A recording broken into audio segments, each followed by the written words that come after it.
Հակառակություն Տիկին Վարդանյան, հարգելի գործընկերներ,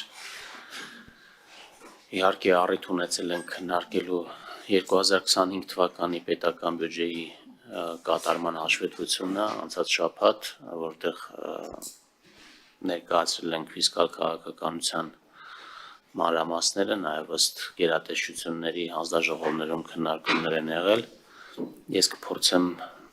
հակիրճ ներկայացնել այն ամենը, ինչ որ արդեն առիթ ունեցել ենք ինչի մասին խոսելու։ Նախ, եթե խոսենք ընդհանուր հարկաբյուջետային քաղաքականությունից, այն ուղղված եղել տնտեսության դիմակայունության ամրապնդման ու աճի ներուժի բարձրացմանը, 25 թվականին հարկաբյուջետային ազդակը եղել է թույլ զսպող, չեզոքին մոտ, և 21-25 թվականներին տնտեսական աճը միջինում կազմել է 7,9%, իսկ 25 թվականին 7,1%։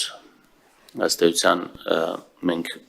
մեկ խոսում ենք 7,2, մեկ խոսում ենք 7,1, դա պայմանավորված է նրանով, որ հաշվետվության մեջ գրված է 7,2%, հետո վիճակագրական ծառայությունը փոխել է թիվը, դարձրել է 7,1%, այսինքն իրականում վերջի թիվը 7,1%-ն է, սակայն հաշվետվության մեջ գրված է 7,2%։ Ամենակարևոր ձեռքբերումներից է թերևս 25 թվականին մեր կապիտալ ծախսերը աճել են և հասել են հնայում 6,2%-ի, որոնք հիմնականում ուղղված են եղել մարդկային կապիտալի, անվտանգային և տնտեսական ենթակառուցվածքների զարգացմանը։ Եթե համեմատենք 21 թվականի հետ, ապա կապիտալ ծախսերը աճել են 3,1%-ային կետով, իսկ ընթացիկ ծախսերը միաժամանակ նվազել են 2,8%-ային կետով։ Հիշեցնեմ, որ 21 թվականին կապիտալ ծախսերը հնայում 6,2-ի փոխարեն կազմում են 3,1%, իսկ ընթացիկ ծախսերը 23,1-ի փոխարեն կազմում էին 25,9%։ Հարկերը կազմել են 2 տրիլիոն 725 միլիարդ դրամ, դրանք կազմել են հնայի 24,1%-ը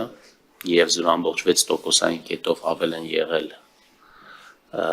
նախորդ տարվա մակարդակից, 21 թվականի համեմատ 1,1%-ային կետով կամ 1 տրիլիոն 116 միլիարդ դրամով են ավել եղել։ Այստեղ բարելավմանը հիմնականում նպաստել է ավելացած արժեքի հարկի և շահութահարկի նպաստումները։ Հաջորդը բյուջեի պակասությունն է, որը կազմել է 3,7%, պլանավորված 5,5%-ի փոխարեն, նոմինալ կազմել է 418,8 միլիարդ դրամ, միջինում վերջին 5 տարիներին մեր պակասուրդը կազմել է 3,2%, որը ամբողջությամբ համահունչ է մեր դրված թիրախներին։ Այս արդյունքների հետևանքով նաև մենք ունենք վարկի նվազում հնայի համեմատությամբ, որը կազմել է 47,3%, որը նվազել է 24 թվականի 48% մակարդակից 0,7%-ային կետով։ Կարծում սա նույնպես շատ կարևոր է, նամանավանդ մեր այն նպատակադրումներով, որ նպատակ ունենք պարտքի սպասարկման ծախսերը մեր եկամուտների մեջ առաջիկայում նվազեցնել 12,1%-ից իջեցնել 10%-ի միջնաժամկետ հատվածում։ Նշեմ նաև, որ վերջին տարիներին 25 թվականը այն տարիներ, երբ մենք կանգնեցրեցինք այդ սպասարկման վճարների աճը և մի փոքր նույնիսկ նվազում ունենք 12,2%-ից նվազել է 12,1%, ինչի որովհետև ունենք տոկոսադրույքների նվազում, դրա մասին առանձին կխոսեմ։ Մեր քաղաքականությունը համապատասխանել է հարկաբյուջետային ոսկե կանոնին, մեր կապիտալ ծախսերը գերազանցել են պակասուրդը 283,8 միլիարդ դրամով, այսինքն երբ որ որոշ մարդիկ ասում են, թե մենք պարտք ենք վերցնում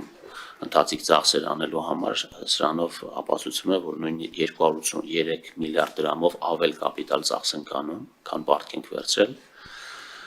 եւ հարկային եկամուտները գերազանցել են ընթացիկ ծախսերը 112 միլիարդ դրամով։